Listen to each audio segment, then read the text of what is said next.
फैसला होने तक तो कोई बात हम पॉइंट ऑफ व्यू दे नहीं सकते ना. अच्छा सर, ये जो आपके ऊपर इल्जामात उन्होंने स्पीचेस के हवाले से लगाए हैं, उस हवाले से क्या कहेंगे? आपकी जो वीडियोस वायरल हुई उस नहीं हवाले कोई वीडियो नहीं है ना, उनके पास कोई सबूत है. वो मुझे समझ भी नहीं आ रही कि वो नोटिस हमें किस बेस पे दिया गया. कमीशन ने भी उनसे पूछा कि आपकी फ़ाइल पे कोई सबूत है, तो वो साबित करने से में भी नाकाम हुए.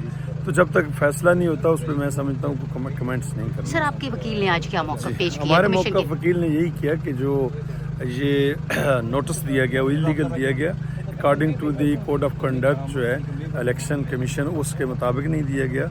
और जो फ़ाइन किया गया वो उस जो कोड है उसके मुताबिक नहीं. तो सर, आपकी जो लीगल पॉइंट्स उठाए हैं हमारे वकील साहब ने. अच्छा सर, जो आपके वीडियो वायरल हुई है, क्या वो रियल वीडियो है या AI जनरेटेड? वीडियो राइवल हुई ही नहीं है. एक सर वो थी, कोई धमका रहे थे एम्प्लॉयज़ को उस हवाले से? नहीं वो पुलिस के हवाले या किसी इदारे के हवाले से नहीं थी. जी वो तो हमने ये कहा कि जो चीफ मिनिस्टर साहब ने बात की, अगर पुलिस वाले वो अपना फ़र्ज़ समझ के अपनी ड्यूटी दें, किसी किस्म के सियासी मुदाखलत में ना. था कि हमने कोई वायलेशन की नहीं है बिल्कुल, ना ही हमने कोई derogatory remarks against the public officer और पब्लिक ऑफिस यूज़ किए हैं. Rather we have clarified the position that the word used by the other party should be corrected in this way. और हमने उसकी थोड़ी सी एक्सप्लेनेशन दी कि जो पुलिस डिपार्टमेंट को इंटिमिडेट कर रहे हैं उनको हम रादर सीधा करेंगे और पुलिस की प्रोटेक्शन करेंगे. This was our case and same was presented today before. अच्छा सर, आप अपने क्लाइंट का जो स्पीच थी और उसके साथ सुहेल आफरीदी की स्पीच है, दोनों में एक जैसी लैंग्वेज थी, तो उसको किस तरह से देखते हैं? द थिंग इज़ कि आज कोर्ट में भी ये पॉइंट अराइज हुआ कि there was no speech derogatory which is attributed to us. Court ने रिस्पोंडेंट को इलेक्शन कमीशन के नुमाइंदों को ये सवाल किया कि वेयर इज़ दैट स्पीच, और दे badly failed to produce the same before the court. कोई स्पीच थी नहीं which was qualified to be as derogatory. Speech वही थी जिसका मैं जिक्र कर रहा हूँ कि जो हमने in connection with the explanation of the remarks given by the Chief Minister of KP दी, वही थी. और कोई other than that कोई स्पीच. शायद नाज़िम और अयूब साहिबा को रिप्रेजेंट कर रहा था. आज नोटिस इशू हुए थे और उसमें क्योंकि CM KPK को भी नोटिस इशू हुए थे और अली बुखारी साहब आज ही वॉज इंडिस्पोज, तो आई मेक इन्फॉर्मेशन कि उनकी बिहाफ पे कि for adjournment. Anyhow we have filed our reply to the notice which have been issued by the commission, और now the case has been adjourned for 16/12. Suhail Afridi साहब को उन्होंने notice issue किया था कि उन्होंने नोटिस था कि कोई रिमार्क्स पास किए हैं, और उसमें फिर वो पेयर भी हुए थे एक डेट के ऊपर, और आज उनके रिप्लाई के लिए था.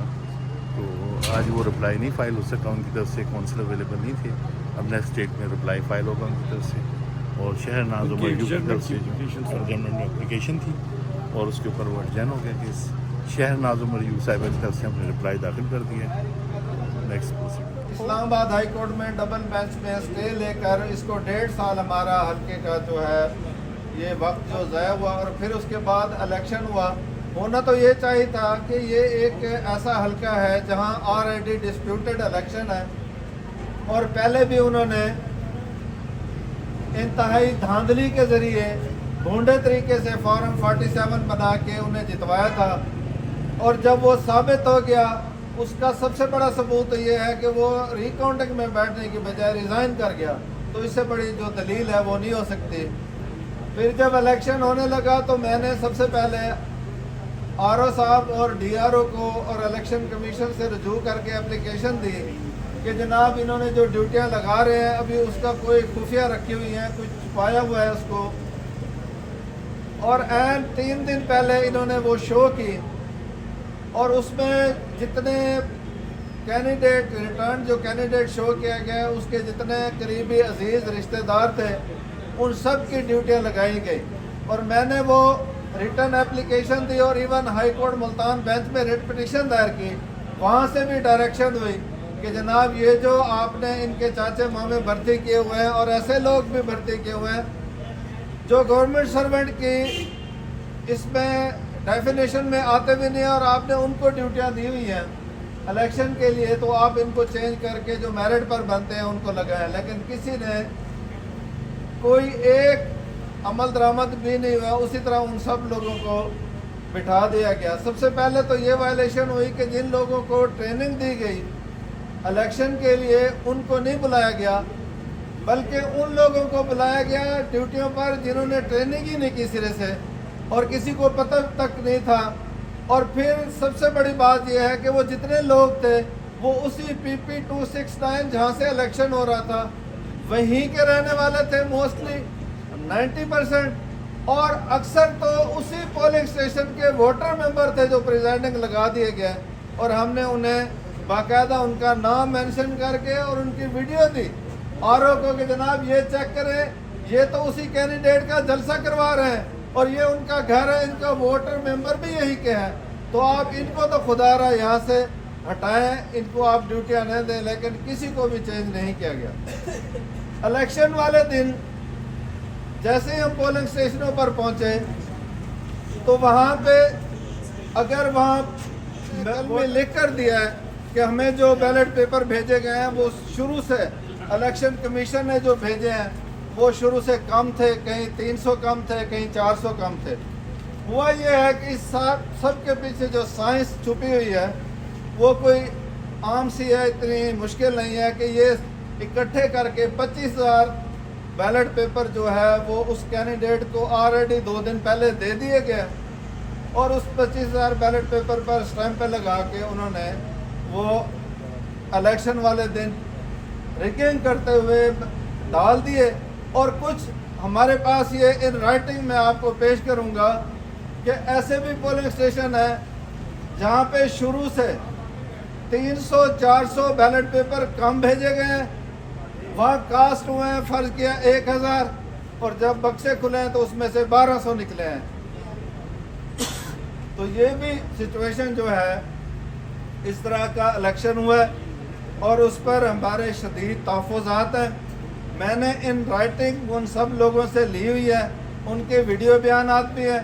और उससे बढ़कर कि इलेक्शन से एक दिन पहले मैंने वहाँ जाके DRO साहब को बताया कि जनाब यहाँ से जो बैलेट पेपर मिसिंग हैं ये निकले हुए हैं मार्केट में, ये उनकी वीडियो भी आ गई है, ये बंडल के बंडल स्टैंप शुदा पीपल्स पार्टी के कैंडिडेट के ये मार्केट में मौजूद हैं। उसकी मैंने वीडियो DC साहब को दी है जो डिस्ट्रिक्ट रिटर्निंग ऑफिसर थे, और इलेक्शन वाले दिन जियो न्यूज़ और मुख्तलिफ ARY पर वो वीडियो चलती रही है। इलेक्शन के दिन 1-2 बजे वो उन्होंने मीडिया पर चलाई भी हैं कि ये बैलेट पेपर जो है इस तरह मार्केट में घूम रहे हैं। तो मैं ये समझता हूँ ये टोटल इलेक्शन, ये फ्रॉड इलेक्शन है, बोगस इलेक्शन हुआ है PP 269 का। उनमें इन राइटिंग प्रिजाइडिंग अफसरान ने लिख कर दिया है और फिर जब रिजल्ट बनने लगा है तो कर्फ्यू का समा बना के किसी को हमें एंटर नहीं होने दिया और कंसोलिडेशन प्रोसेस नहीं हुआ। खुद बैठ के उन्होंने अपनी मर्जी से पूरे 2 दिन लगा के कवर्ड करके सारा रिजल्ट बनाया और जाली फर्जी जो रिजल्ट बनाकर उसको रिटर्न कैंडिडेट शो कर दिया।